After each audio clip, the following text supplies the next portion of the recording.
Yang bisa dilihat itu jin dan jun.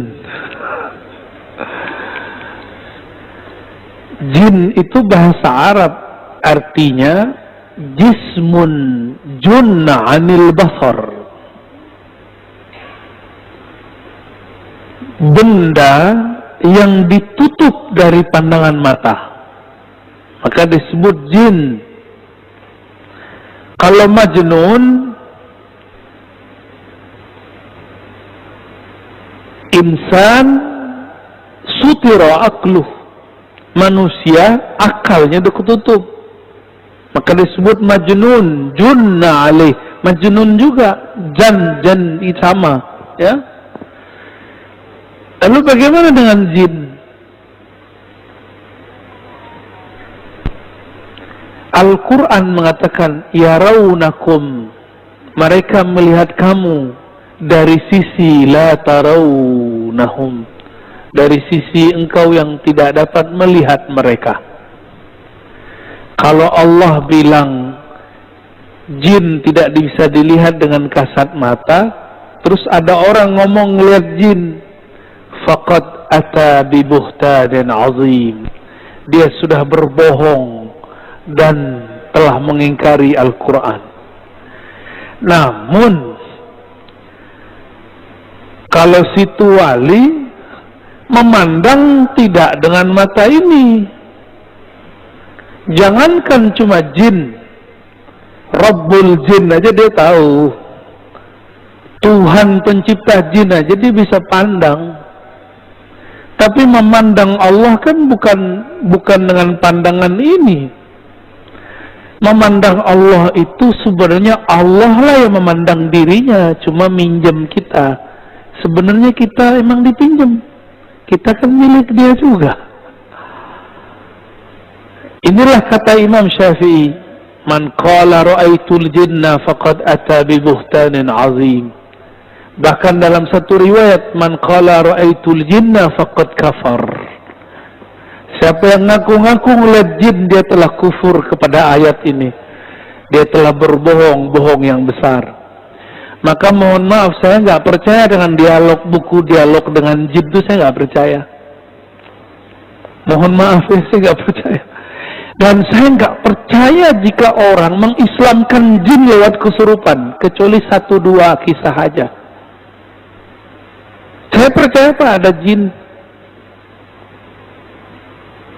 Maka kebanyakan ahli ruqyah harus kemudian emang kaji ulang lah. Kalau nggak sepakat dengan saya kan boleh-boleh aja. Apa benar yang ente islamkan itu jin? Kok kambuh lagi? Ya, banyak kan? Saya ketemu seseorang, dia sekarang ngaku sudah mengislamkan 1 juta jin. Dihitung benar sama dia. Kita tanya, emang ente lihat? Enggak, tapi dia berbicara lewat orang kesurupan. Orang kesurupan itu Bapak, itu sudah dijelaskan dalam ilmu psikologi. Kebanyakan kesurupan itu terjadi pada 2 komunitas. 1 pelajar santri yang tertekan, kedua karyawan atau orang-orang yang tugas sejenis karyawan yang banyak tugasnya. Jarang-jarang terjadi yang nomor 3, orang putus cinta, itu jarang ya.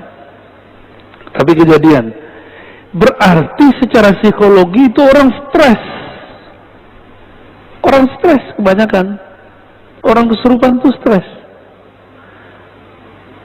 Nah, namun ada kejadian di luar itu. Karena pernah belajar ilmu-ilmu kebatinan. Namun, kapan jinnya masuk? Jika dia stres. Kepikiran dikit bab kuliah, belajar langsung stres. Keluarlah jinnya. Itu pengalaman-pengalaman kita ketemu orang-orang kesurupan. Ya, saya nggak percaya tuh. Karena nggak bisa dilihat. Kan bisa aja dia ngibulin. Aku bersaksi tiada Tuhan selain Allah. Ya, suara doang dilain-lainin ya. Kawan kita ada yang pura-pura kesurupan Pak dulu. Suaranya dilain-lainin, matanya dibolak-balik. Pas kita udah mau tamat semua, dibuka ceritanya. Itu dulu saya pura-pura kesurupan. Lain lagi kalau ke satu wilayah di Tiongkok sana, saya nggak usah cerita. Itu TKW stres karena sibuk bekerja setiap pekan. Kalau ada ustadz muda datang, muda nih ustadznya, itu pengen dipegang modus atau pengen dibaca-bacain, pura-pura kesurupan, pura-pura juga. Ada yang beneran pak, tapi kebanyakan pura-pura juga. Yang penting dipegang dikit sama ustadznya langsung tenang ya, sama aja modus. Itu jinnya jin melambai itu ya.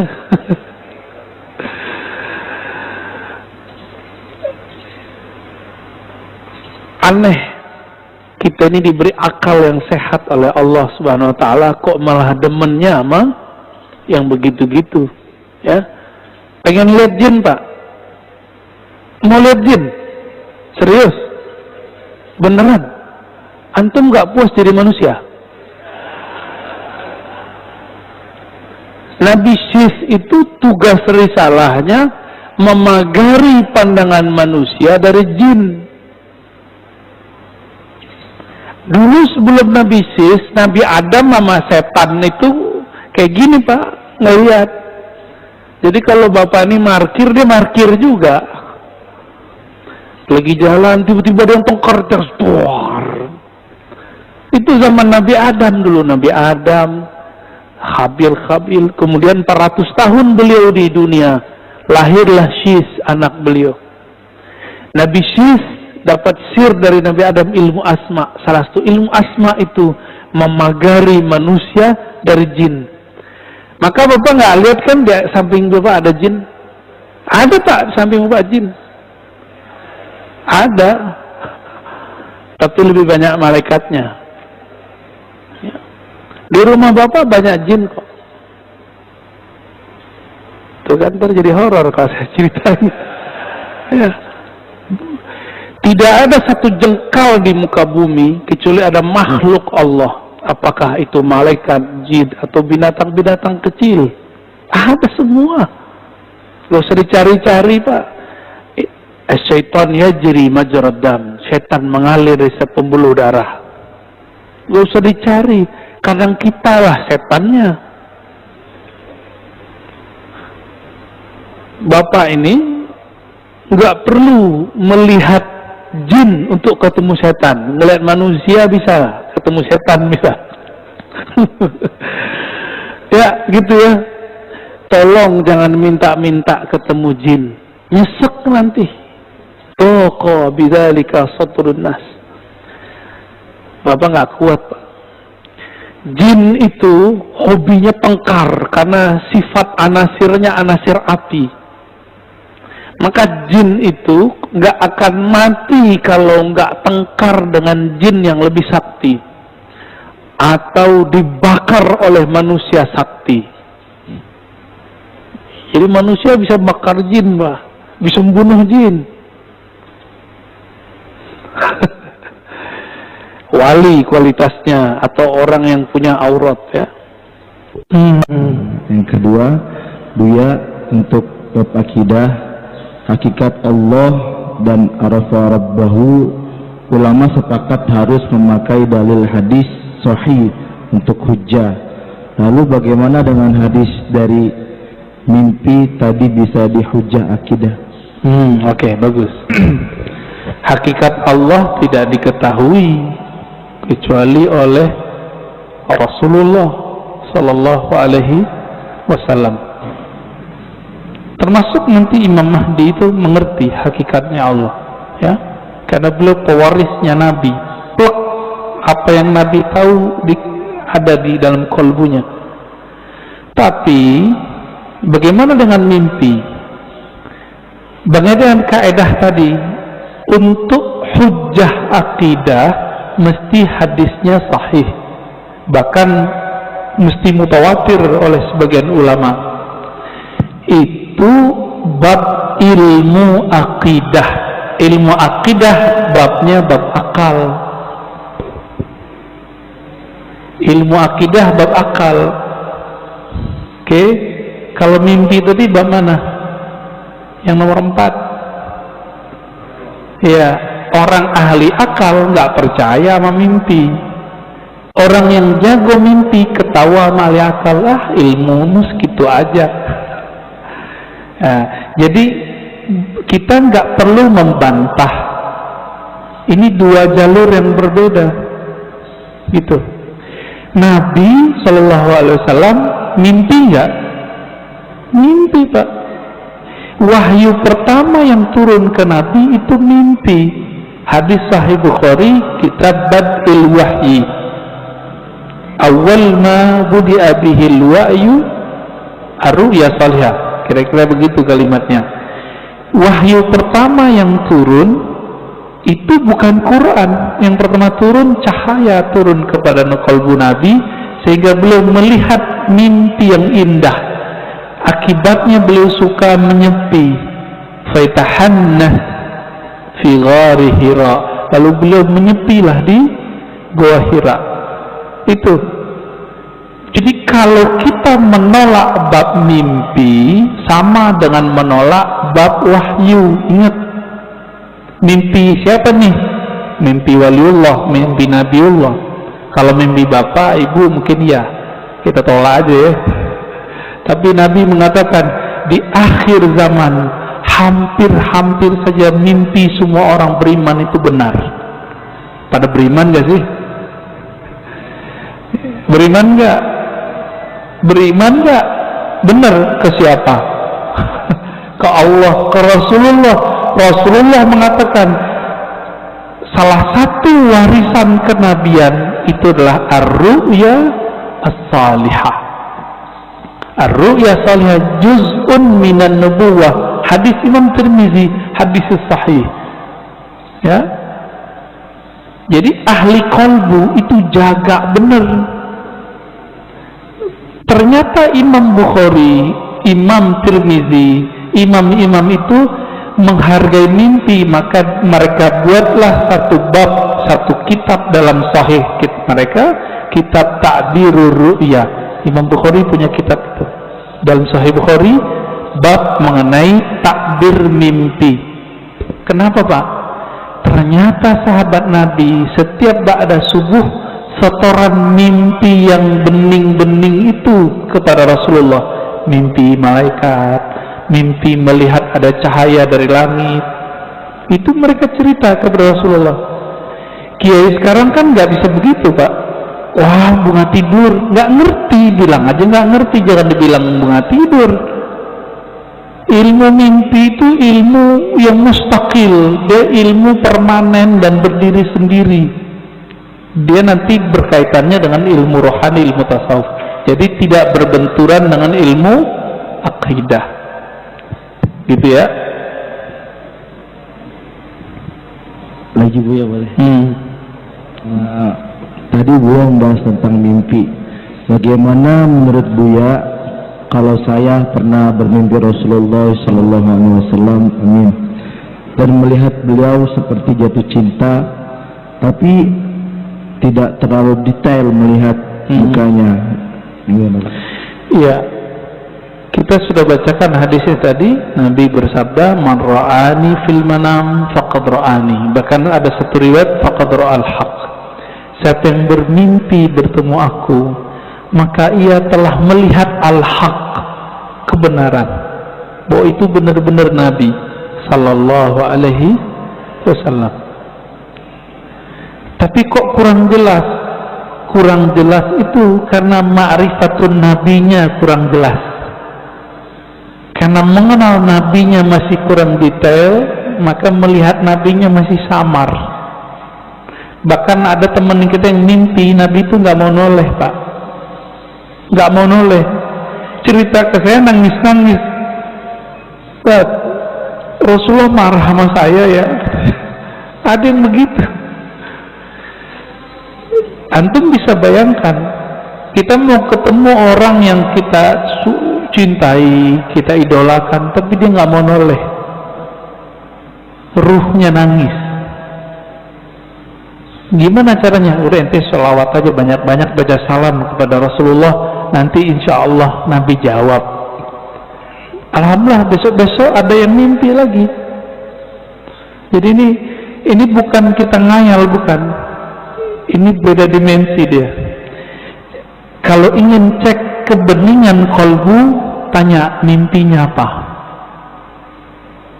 Jika bapak saya ini kita lagi kotor, jiwa kita kotor nih, mau kiai, mau ustadz, mau jamaah, mau tahajud, kotor pak, pasti mimpi basah.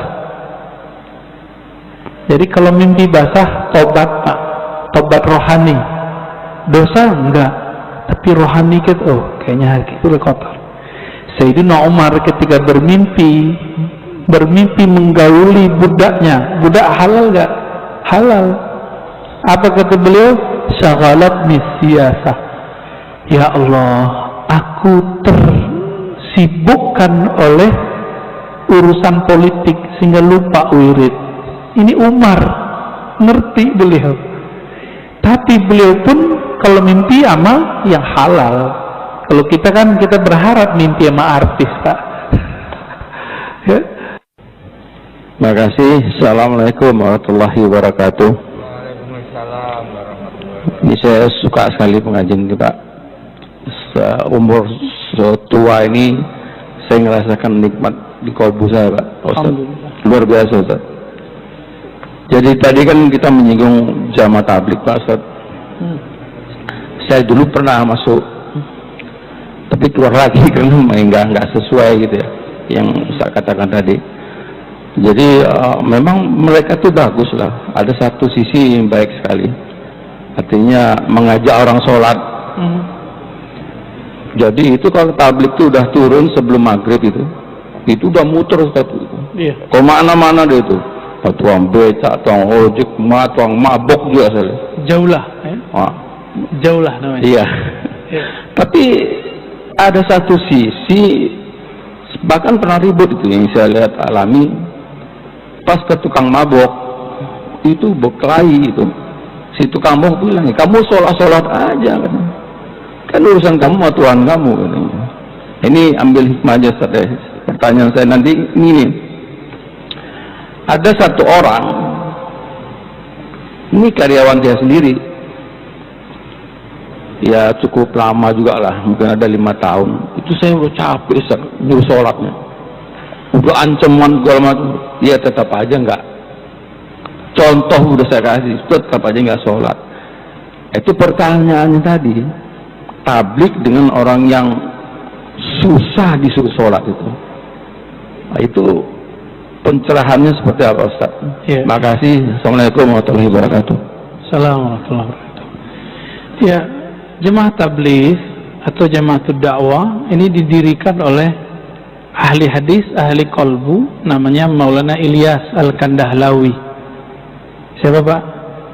Maulana Ilyas Al-Kandahlawi, ahli hadis dari India Pakistan. Dulu belum ada Pakistan saat itu ya. Beliau ini ahli hadis, tapi dia lihat ahli hadis sibuk sama kitab doang. Beliau juga ahli tarekat, tarekatnya Naqsyabandiyah, Qadiriyah, Khistiyah.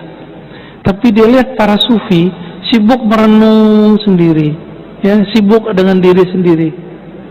Maka kegalauannya ini membuat dia inspirasi. Saya harus mulai dakwah kecil-kecilan. Maka dia panggillah tukang beca, ya, orang kerja di bangunan, dia panggil, apa yang buat kamu nggak mau sholat di masjid, nggak mau ngaji? Jawaban mereka, wahai Tuan Syekh, kalau kami nggak kerja kami nggak makan. Oh kalau begitu ya sudah, kamu ngaji kepada saya sekali seminggu, nanti saya kasih duit pengganti gajimu hari itu. Itu Maulana Ilyas Al-Kandahlawi, Pak. Lama-lama jadi rame, dia kumpulkanlah hadis tentang dakwah, ketemulah formulasi dakwah, formulasi khuruj, ada 40 hari, ada 4 bulan, ya, ada macam 6 bulan paling lama, karena sahabat Nabi paling lama keluar dan meninggalkan keluarganya 6 bulan. Lewat dari situ itu istrinya boleh minta talak. Tapi orang jemaah tabligh enggak tuh ya, perempuan-perempuannya disebut masturah, itu sangat militan, dahsyat sekali. Itu suaminya kalau udah cinta dunia, ditendang-tendang sama bininya, lu kurus gitu. Kamu pergi sana, ya, cari dulu cinta kepada Allah. Adapun kejadian tadi itu oknum Pak sebenarnya ya, kita nggak mau. Saya juga pernah dibentak-bentak Pak di BSD. Kita habis pengajian dibentak sama jamaah tabligh. Tapi saya cari tahu siapa nih orang bentak saya ke teman-teman pembesar-pembesar jemaah tabligh. Wah, itu orang nggak bener emang ya. Adab jemaah tabligh itu nggak boleh dakwahin ustad. Kalau ketemu ustad, kiai, muallim minta doa, ini ustad didakwahin sama dia. Cuma karena dia lama di luar negeri. Ya, dia di luar negeri mending ngaji. Orang dagang kok di luar negeri, pinter Arab-Arab dikit nipu orang ya. Dikira dia ulama. Emang kalau bisa bahasa Arab doang jadi ulama? Abu Jahal, Abu Lahab ulama dong. Ya, dia lahir udah Arab Pak. Ini kalau ada orang diajak sholat nggak mau gitu ya, apa masalahnya nih? Kalau ada orang diajak sholat nggak mau, diajak sholat nggak mau, jangan-jangan salah si yang ngajak Pak. Kita salahin kita aja Pak. Kita kembali ke kisah Sayyidina Ali dan Mu'adz. Apa kata Nabi? Ya Ali, pergilah kamu berdakwah ke ahli kitab yang ada di Yaman ya, selatannya Arab. Lalu Nabi mengatakan, ud'uhum ilallah, ajaklah mereka mengenal ma'rifatullah, mengenal Allah. Lalu di kalimat pertengahannya, fa'idha arafu ya, fa'idha arafuhu atau arafullah, apabila mereka telah bermakrifat mengenal Allah, maka ajarkan mereka sholat. Jika mereka sudah sholat, ajarkan mereka zakat. Begitu. Ada yang disebut tadarruj, berdakwah dengan cara bertahap. Jadi jangan ajak sholat Pak orang-orang, bilang aja ke masjid ya, silaturahmi gitu, ngumpul-ngumpul, makan-makan bareng. Kan makan ala jemaah tabligh itu nikmat sekali Pak. Walaupun ditebar di plastik atau di nampan. Kata orang sih jorok, tapi menurut saya itu kok nikmat gitu. Mungkin berkah tangan ya, walau alam. Ya, walaupun kemarin sempat kena corona tuh ya. Ya. Jadi ada kesalahan ini, dan ini kesalahan lapangan. Kita nggak akan pukul rata, enggak. Yang mau didakwahi kan orang Islam juga, tapi mereka sudah lupa dengan ma'rifatullah. Nah itu sebabnya di beberapa perempuan yang nanya, Ustadz, yang nanya roknya pendek, rambutnya Masya Allah, ya cantik lah Pak. Dia nanya, dia datang pengajian kita nanya, Ustadz, pakai jilbab wajib nggak tuh? Kan repot Pak mau jawab. Kalau saya bilang iya, takut dia langsung kabur. Saya bilang enggak, takut saya dosa, tidak menyampaikan amanah. Tapi saya yakin dia sudah tahu kok hukumnya jilbab. Apa jawaban kita? Diplomatis. Kita bilang, kamu kenali dulu yang nyuruh pakai jilbab, baru kamu nanya hukum jilbab. Maksudnya apa? Belajar dulu tentang Allah. Nanti kalau sudah belajar tentang Allah, nggak perlu saya yang suruh pakai jilbab. Nanti Allah sendiri yang membisikkan ke dalam kalbumu supaya kamu permanen pakai jilbab. Benar, sebagian mereka berjilbab bagus hari ini. Tapi kalau kita takutin, yang nggak pakai jilbab neraka ente gitu. Ya salam, kabur dia Pak. Dan Indonesia ini kan ajaib. Di mall-mall banyak pekerja-pekerja nggak pakai jilbab, tapi ketika jam sholat sebelum COVID ini rame Pak. Keluar-keluar bajunya Masya Allah, mereka masih sholat. Nah, apa yang kemudian kita akan dakwahi? Dakwahi, kenalkan mereka kepada Allah Subhanahu wa ta'ala. Jangan main hukum dulu, jangan main fikih, mainlah ilmu qalbu, ilmu adab main di situ. Nah, ini pesan untuk diri kita sendiri, saya, Bapak, termasuk sahabat-sahabat kita Jamaatut Tabligh ya, sama. Nah, ini untuk kita sebenarnya, bukan untuk mereka. Baik.